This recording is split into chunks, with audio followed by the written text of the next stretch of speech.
यहाँ रहकर हम तड़पते हैं, हम रोते हैं कि हम मदीने जाएं, मक्के जाएं, काबा देखें, लेकिन कभी आपने कैलकुलेट किया कि 24 घंटों में आपके कितने घंटे हरम शरीफ में गुजरते हैं? अल्लाह, अगर आप ये कैलकुलेट करें तो आप हैरान हो जाएंगे। हाँ, कभी गौर बैठ के जरा कैलकुलेट करें, हिसाब करें, तो शायद टोटल मिला के 24 घंटे में 3 घंटे, किसी के 4 घंटे, बहुत हो गए तो 5-6 घंटे, यानी आउट ऑफ 24 आवर्स आपके कितने घंटे कहाँ गुजर रहे हैं? अब उसमें होटल में गुजर रहे हैं, होटल की लॉबी में गुजर रहे हैं, रेस्टोरेंट में गुजर रहे हैं, शॉपिंग में गुजर रहे हैं। अच्छा, फिर वापस फिर आके रोना है, फिर याद आनी है। तो भाई जितना वक्त गुजारना था वो आका अलैहिस्सलाम के कदमों में गुजारते। मुझे अच्छी तरह याद है, हम एक बार एक काफिला लेकर मदीने शरीफ गए थे, तो एक इस्लाम में माशाल्लाह बड़े दीवाने थे, बड़े रोते थे मदीने शरीफ के लिए। उन्होंने एक कमाल काम किया, वो हमारे काफिले में थे, उनके पास होटल का बेड भी था, शेयरिंग में वो रहते थे, मगर अपने कमरे में नहीं आते थे। तो मैंने कहा ये कहाँ है, ये रूम में क्यों नहीं आते? तो कहते हरम से आते ही नहीं है। मैंने को कहा किधर रहते हो भाई? तो कहते हैं मैंने होटल में क्यों रहना है, कमरे में तो मैं सारी जिंदगी सोता हूँ, मैंने मस्जिद नबी शरीफ में रहना है। हालांकि वो रमजान नहीं था, कोई एहतिकाफ नहीं था, वो उधर ही रहते थे, बस वो कपड़े चेंज करने आ गए, थोड़ी देर कुछ खाने पीने आ गए, फिर हरम शरीफ चले गए। तो वाकई वसूल किया उन्होंने। अगर अदब के साथ कोई वहां पड़ा रहे, पड़े ही रहने से काम हो। अच्छा, अब यहाँ एक और बड़ा प्रॉब्लम पता है क्या अशफाक भाई, मैंने बहुत गौर किया, ज्यादा देर मस्जिदैन ने करीमैन में हम क्यों नहीं बैठ पाते, या हमारे लोग क्यों नहीं बैठ पाते? इसकी एक बड़ी वजह है। इसकी वजह यह है कि अनफॉर्चुनेटली हमें इनफरादी इबादत की आदत खत्म हो गई है। अल्लाह, हमें इज्तिमाई इबादत की आदत है। आप हमें इज्तिमा में बिठा दें 2 घंटे, नातखानी में बिठा लें, कहीं दोस्तों में बैठ के बिठा दें, हैं हम किसी जगह बैठकर सबके साथ तो कुछ इबादत कर भी लेते हैं, सही है, हम सलातो तस्बीह पढ़ लेंगे, हम तरावी की नमाज भी पढ़ रहे हैं। हम अकेले बैठकर 1 घंटा कभी अपने पाकिस्तान में इबादत की है? 1 घंटा बैठकर तिलावत की हो, तस्बीह पढ़ी हो, कोई फिक्र आखिरत की हो? और हरमैन तैयबैन में इंडिविजुअल इबादत करनी होती है। अब ज़ोहर पढ़ ली आपने, असर तक बैठना है, असर पढ़ ली मगरिब तक बैठना है, मगरिब पढ़ ली इशा से फजर तक का टाइम है। आधे पौने घंटे के बाद जो है मोबाइल निकलता है, जाते बड़ी तवज्जो के साथ है कि मैंने जनाब इतने कुरान पढ़ लेने हैं, तो इतनी तस्बीह पढ़ लेनी है, तो मैंने तो उठना ही नहीं है।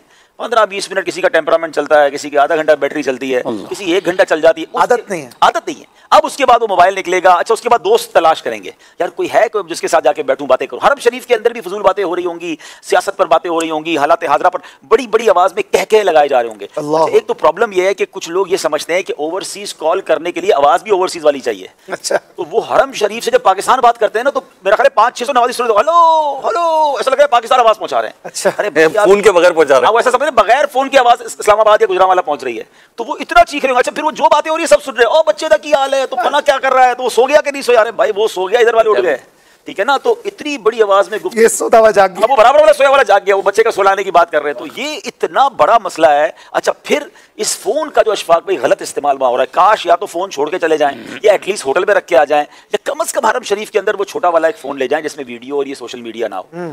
अब एक अजीब तमाशा पता है क्या है, लोग अब या तो पता नहीं उनका दिमाग नहीं चलता या क्या है, वो लाइव अपने घर वालों को मंजर दिखाना चाह रहे हैं। अच्छा, ये भी नहीं पता लोगों को कि दोनों तरफ की वीडियो खोलना जरूरी नहीं है जी। आपने अगर काबा शरीफ के सामने वीडियो किसी को दिखानी है, तो आप अपने घर वालों को तो कहें अपना कैमरा बंद करें, तो वो काबा शरीफ तो घर वाले देख रहे हैं, आपके घर वालों को सारे लोग देख रहे हैं, तो उनको एहसास ही नहीं हो रहा कि खवातीन है बाज़ औक़ात किस हाल में बैठे हैं, किस हाल लेटा हुआ है कोई अपने बिस्तर पर, उसको अजीब सा बाज़ औक़ात मंजर होता है, आप दूसरा का फोकस भी तब्दील कर रहे हैं। ये अदब की जगह है, मोबाइल जेब में रखें, इबादत करें। मुझे अच्छी तरह याद है, मैं वाक़या नहीं भूलता, एक बार मैं खुद सरकार अलैहिस्सलाम के कदमों में हाजिर हुआ, तो अल्लाह की रहमत से बाब जिब्रील से मुझे दाखिले की इजाज़त मिल गई। बड़ा नॉर्मली वहाँ मिलती नहीं है, पुरानी बात है, अब तो बहुत ही कम मौका मिलता है।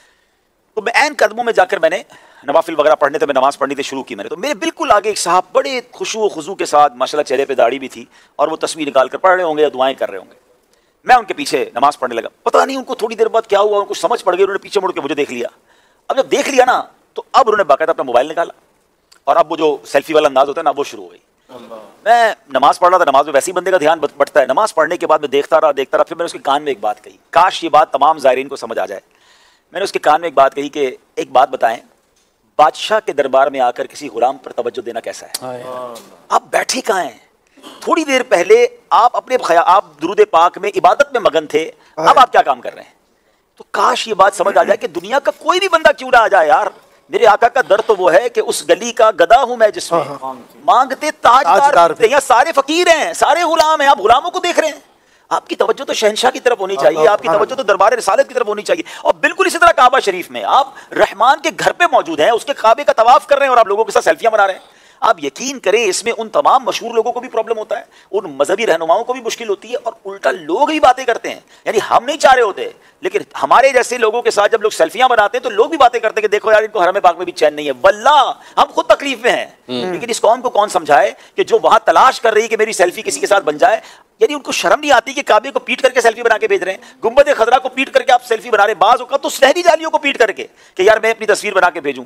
आप सोचें ये कैसा मकाम है। वो कहते हैं ना कि संभल कर पांव रखना ज़ायरों शहरे मदीना में, कहीं ऐसा ना हो सारा सफर बेकार हो जाए। यहाँ बेअदबी नहीं होनी चाहिए। तो फोकस ये कीजिए कि मैंने हरमैन तय्यबैन में वक्त गुजारना है।